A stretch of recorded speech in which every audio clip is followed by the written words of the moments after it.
professoras, sejam bem-vindos. Hoje é dia de live aqui no canal Boletim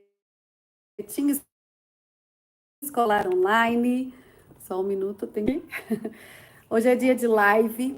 Nosso assunto de hoje, na verdade, são nossos assuntos de hoje, né? Nós vamos falar sobre como desenvolver a fluência leitora, como trabalhar com as crianças para que elas leiam com fluência, compreendam o que estão lendo e tudo mais. E também vamos falar da alfabetização, fazer uma criança pré-silábica avançar. Mais especificamente, vamos falar da alfabetização de uma criança disléxica, de uma criança que tem um laudo de dislexia. Alguém disse oi, professora? Então, oi, boa noite para você. Sejam todos muito bem-vindos. Para quem chegou aqui, né, de paraquedas, meu nome é Ludmila Lima, eu sou professora, psicopedagoga, dou aula há mais de 15 anos na rede pública do estado de Minas Gerais. Já alfabetizei muitas crianças, já ajudei muitos professores a alfabetizarem também. E nesse momento eu vou responder a duas perguntas, né? Primeiro, a pergunta da aluna que pediu para falar sobre a fluência leitora, sobre a leitura fluente, como que a gente desenvolve essa leitura no aluno. Aqui nesse caso, a gente está falando de crianças que já estão alfabetizadas e que precisam começar a entender o que estão lendo, que precisam começar a ler com mais desenvoltura. Como é que a gente vai trabalhar com essas crianças? E em seguida eu vou responder também a pergunta sobre como avançar na hipótese de escrita e de leitura e como fazer isso com uma criança que tem dislexia. Eu queria saber, por favor, se vocês estão me ouvindo bem, se tá chegando aí a mensagem direitinho, para que eu possa continuar, tá bom? Então, hoje é sobre isso que nós vamos falar. Bom, sobre a fluência leitora, né? A criança, ela já lê. Olá, boa noite, Alessandra. A criança já lê, a criança ainda não compreende muito bem o que lê, porque a leitura dela ainda não se desenvolveu tão bem. Então, como é que a gente faz para melhorar essa leitura? Às vezes nós temos alunos até assim, terceiro ano, quarto, pode chegar até o quinto, que leem tão lentamente, silaba tanto para ler, que não consegue entender o que leu, né? Porque a leitura não está aquela leitura fluente. E como que a gente resolve, como que a gente melhora isso para que a criança tenha ali uma autonomia na leitura? Porque se ela não está lendo dessa forma, se ela não consegue entender o que ela mesma leu, a leitura dela não está autônoma, né? Ela não consegue ler sozinha. Bom, a leitura precisa ser exercitada pela criança para que ela se desenvolva, para que ela melhore mais e mais a cada dia e a criança tenha ali aquela leitura, né, aquela leitura desenrolada que não tropeça, né? Ela vai começar a ler globalmente, ali só com um lance de olhar as palavras e ler mais rapidamente à medida que ela exercitar essa leitura. Boa noite, Conceição. Boa noite, seja bem-vinda. Então, a criança precisa exercitar. Toda habilidade, aqui eu estou falando de habilidade física, de qualquer tipo de habilidade, ela se desenvolve à medida que a gente exercita. Então, anda de bicicleta. Quanto mais anda, melhor anda. Nada. Quanto mais nada, melhor nada. Leitura. Quanto mais lê, melhor lê. Isso não significa que eu vou colocar minha criança para ler textos muito grandes e forçar uma leitura. Não significa isso, tá? Tem outros meios e é disso que a gente vai falar. Boa noite, Lourdes. Boa noite. Então, o que a gente pode fazer ali dentro da sala de aula para garantir que essa leitura vá se desenvolvendo? Primeiro, as práticas de leitura cotidianas. Práticas de leitura cotidianas. Dentro da sala de aula, a gente tem a necessidade de ler muito.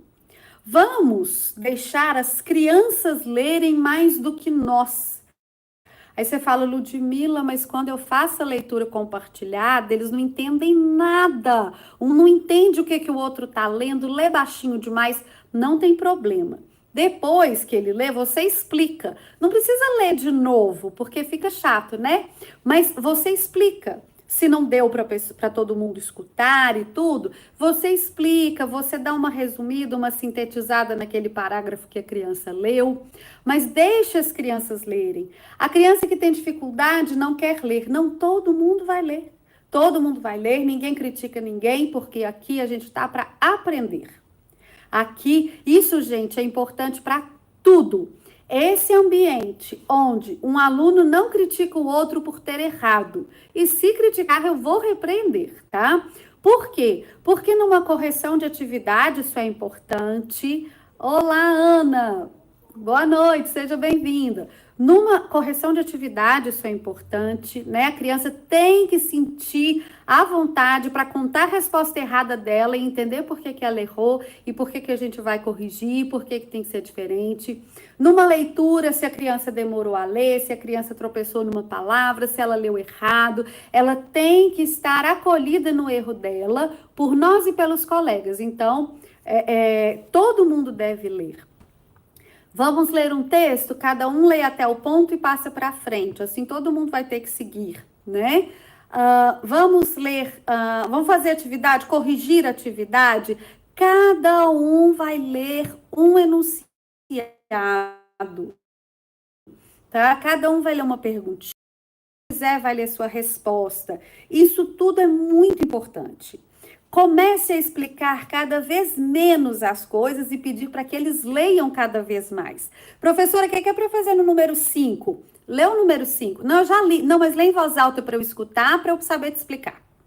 Às vezes, só de ouvir a própria leitura, eles já entendem o que era para fazer. E aí a gente vai pedindo às crianças para lerem.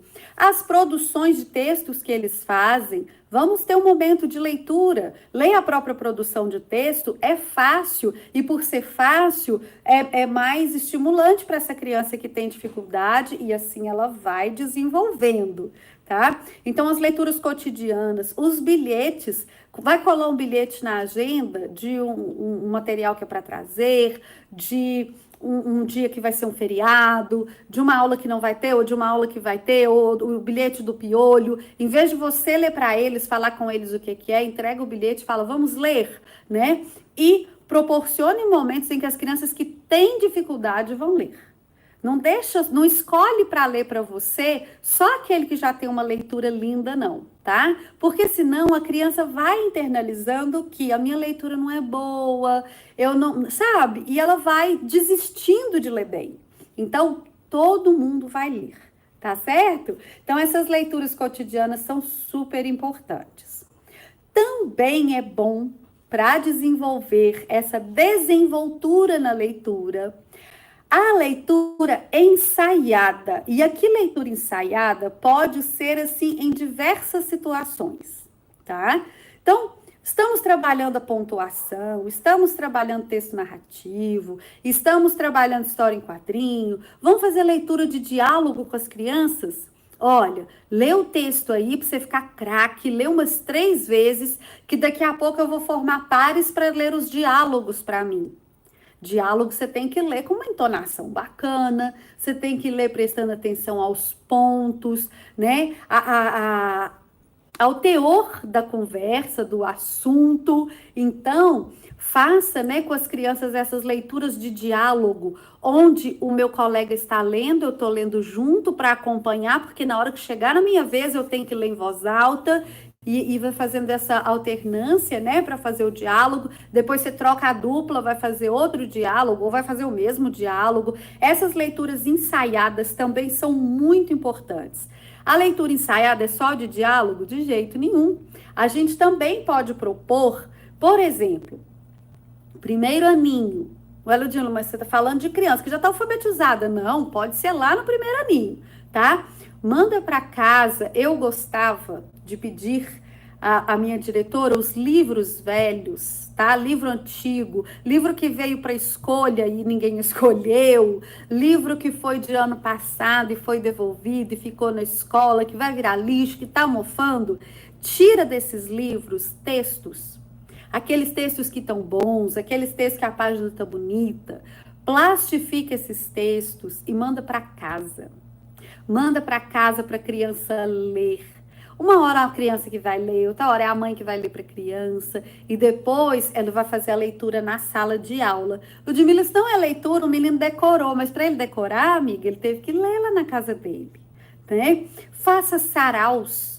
Sarau de cantiga, sarau de parlenda, sarau de poesia, onde as crianças vão decorar, mas ela tem ali o texto em mãos, ela vai começar a recorrer ao texto quando ela tiver dúvida, ela vai treinar essa leitura em casa, ela vai ouvir a leitura dos pais que vão ajudá-la a preparar essa leitura, e assim, esses ensaios, eles são treinos de leitura. Às vezes, dar um texto muito longo é um sofrimento para a criança. Então, você dá um texto mais curto que ela vai ler várias vezes e vai, né, se preparar para ler para a turma. Esse se preparar para ler para a turma pode ser a própria produção de texto da criança, pode ser uma notícia. Então, você passa no para casa, que ela vai pesquisar uma notícia ou uma manchete, se for uma criança bem pequena, e vai falar ali para os colegas, vai ler para os colegas, ensaia em casa e lê para os colegas. Também podem ser os poemas, as quadrinhas, as lenga-lengas do nosso folclore, tá? E pode ser trava-língua, charada. Ah, essa sexta-feira vai ser o dia da charada. Então, cada um vai trazer uma charada por escrito e lá na rodinha vai perguntar para os colegas e traz anotada a resposta também para poder falar. Ludmila, mas e se eles decoram? Não tem problema. Para eles decorarem e falarem do jeitinho que está escrito, eles tiveram que ler, eles tiveram que acompanhar um adulto lendo, e assim eles vão desenvolvendo. Um dia, no começo, eles vão pegar uma, duas palavrinhas do texto, mas com o tempo eles vão lendo melhor, tá? Isso, gente, nós estamos falando de crianças que já foram alfabetizadas e que precisam desenvolver a fluência na leitura. Como que a gente vai desenvolver isso? Lendo muito, lendo texto, fazendo encenação, fazendo esses saraus. Tudo isso é importante. E a leitura cotidiana, ela é indispensável. Indispensável. Vamos jogar um joguinho. Então, vamos ler a regra do jogo. Vocês vão ler a regra do jogo. Vamos fazer uma atividade. Leia o enunciado, Joãozinho. Agora leia o enunciado, Aninha. Agora leia o enunciado, Gustavo. Agora leia o enunciado, Karina. E assim a gente vai, tá? Cada hora um vai ler esse enunciado, porque é um treino.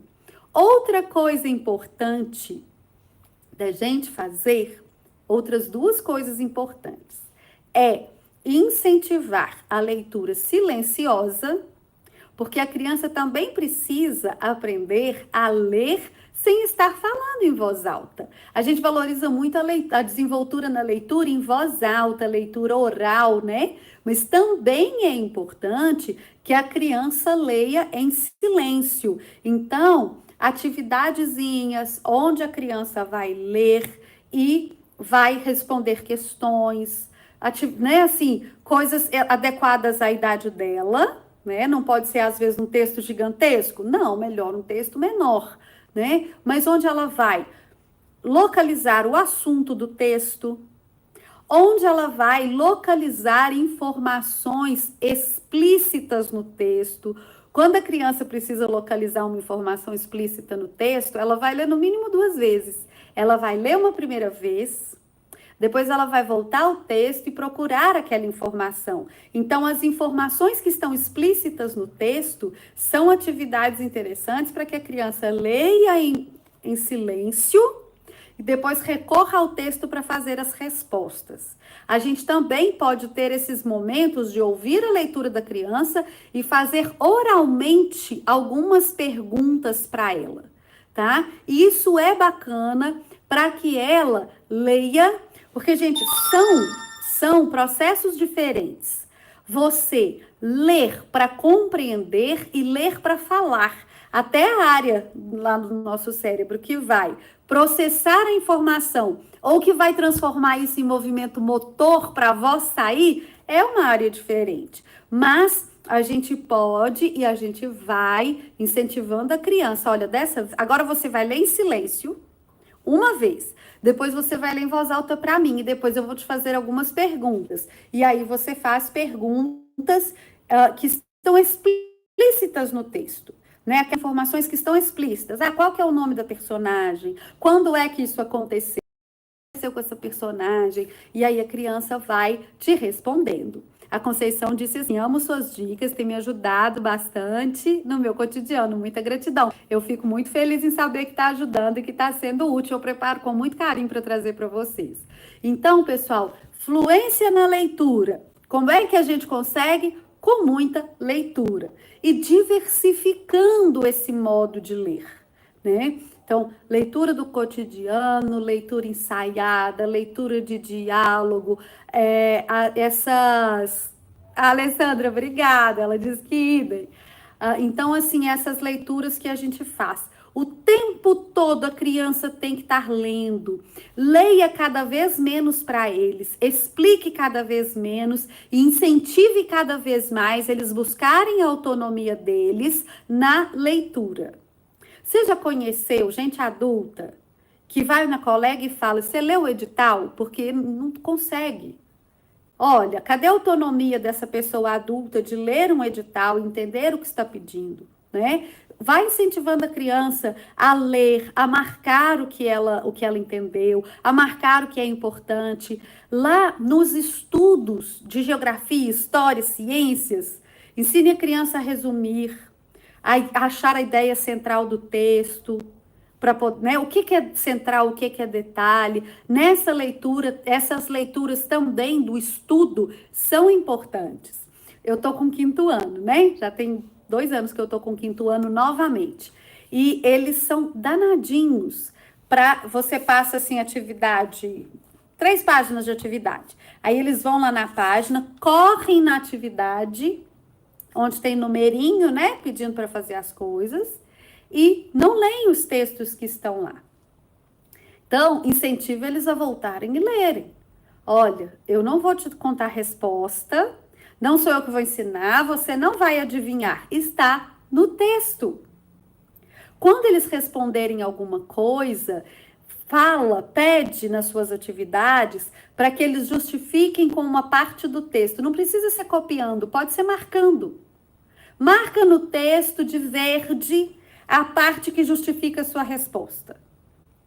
Marca no texto de rosa a parte que justifica essa resposta de agora. Por quê? Porque assim eles vão recorrer ao texto. Recorrer ao texto é o quê? Ler. E lendo, eles desenvolvem a fluência da leitura. É só lendo que a gente desenvolve isso. Tá certo, professora? Eu acho que aqui eu já trouxe algumas sugestões para você, né? Fazer leitura de diálogos, fazer encenação, ler muito no cotidiano, né? Deixa eles darem a aula mesmo. Olha, tudo é leitura deles. Fazer sarau, fazer trava-língua, notícia, jornal. Jornal é muito bacana de fazer com eles, tipo jornal de televisão, tá? Então, isso tudo é legal.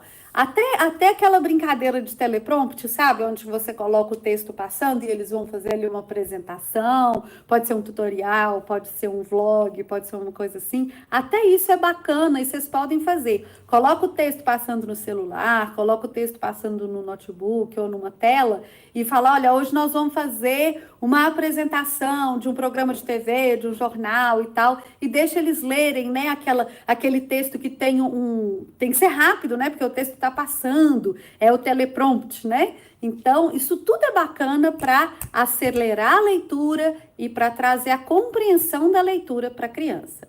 Agora eu acho que a gente já falou bastante de leitura. Se vocês tiverem alguma dúvida, coloca aqui Sugestão, aula de milho, eu faço isso também, eu acho que funciona e tal. Cantinho de leitura, incentivar o gosto pela leitura, pelo literário mesmo, lógico que é bacana também, né, gente? Aqui eu tô falando mais de prática de sala de aula, mas isso também é muito bacana. Tem vídeo aqui sobre cantinho de leitura bem legal, tá bom? Bom, agora vamos falar da alfabetização, que é assunto assim que a gente sempre está falando, né? As nossas lives são para responder a perguntas do curso de alfabetização, então a gente vai sempre falar de alfabetização, apesar de eu estar trabalhando muito com conteúdo de 5º ano durante a semana. Então, olha só, a pergunta que eu recebi foi a seguinte: a professora está com um aluno que é disléxico e é pré-silábico. Como é que ela vai fazer para ele avançar para o próximo nível? A Alessandra diz: no meu primeiro ano, estou pedindo para o ajudante do dia ler a rotina. Um pouco decoreba, mas acho que ajuda. Ajuda sim, tá? Ajuda. Ler a rotina. Sabe o que eu fazia muito no meu primeiro ano? Era assim, à medida que eles começam a ler... Tem aluno que já chega no primeiro ano lendo. E tem aqueles que não sabem nem o alfabeto e a gente fica desesperado, né? Mas eu começava, gente, quem conseguiu ler alguma palavrinha desse texto? Quem é que quer ler o título para mim? Às vezes eles adivinham o título por causa da ilustração, mas não tem problema. Na hora que ele leu aquele título, todo mundo deu uma olhada ali no título e viu que tartaruga é com T, termina com A, e aí a gente vai desenvolvendo isso. Aqui eu estava falando para crianças já alfabetizadas, mas são as mesmas práticas para criança de primeiro ano também, que ainda não alfabetizou, para que ela vá se alfabetizando, né? Vai ajudando nessa desenvoltura aí. Bom, primeiro, então, aqui para responder essa segunda pergunta, a gente vai ter que parti-la, né, em vários pedacinhos. Primeira coisa, o que é uma criança pré-silábica? O que é uma criança pré-silábica? Que fase que é essa? O que é isso? Como que eu sei que a minha criança está assim? A criança pré-silábica, ela já viu adultos escrevendo, ela já percebeu que a gente representa a nossa fala com sinais. Às vezes, ela vai usar rabiscos. Às vezes ela vai dar voltinhas, às vezes ela vai fazer bolinhas, às vezes ela vai colocar letras, mas ela vai usar essas letras aleatoriamente. Ela ainda não tem noção da correspondência entre uma letra e um fonema. Ela ainda não tem a noção de quantas letras se gasta para fazer uma palavra, para fazer a palavra que ela quer. A criança pré-silábica, ela só sabe que é representado. Muitas vezes ela não distingue letra de outros sinais gráficos. Às vezes ela vai rabiscar, às vezes ela vai escrever, às vezes ela vai fazer um monte de voltinha e você vai falar com ela: mas isso não é letra, ela vai falar assim: é cursiva. Então, senão eu estou escrevendo igual a mamãe, né? Assim. Então, a criança pré-silábica, ela ainda está nessa fase de saber que é uma representação, mas não saber como fazer. Não ter a